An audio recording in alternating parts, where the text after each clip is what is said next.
পরওয়ারদিগার আলম 25 বছর বয়সের মধ্যে জানার গুনাত লিপ্ত হইলাম দে হনো কে আই না জানে হনো কে আই না দেহে পরওয়ারদিগার আলম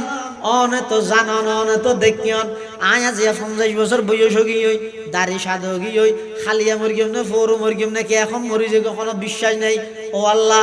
আর 25 বছর আগে গর গিলাম দে জানার গুনাহ আর মাফ করি দন আল্লাহর পয়গম্বরে ফরমাত দে উম্মত তুই আগে গর্গিও তো গুনাইনের কথা ইয়াদ করিয়ে যদি খাঁদত দয় 50 বছর আগে গর্গিও তো গুনাহ যদি 50 বছর পরে মাফ চাইলো আমি আল্লাহ শুধু গুনাহ মাফ করি কেমনে নয় ইউবাদদিলুল্লাহু সাইয়্যাতিহিম হাসানাত আল্লাহ পাক পরওয়ারদিগার আলম ওই বন্দাইবার বলে গুনাহ মাফ করিবে নয় গুনার বদলার মধ্যে আল্লাহ সওয়াব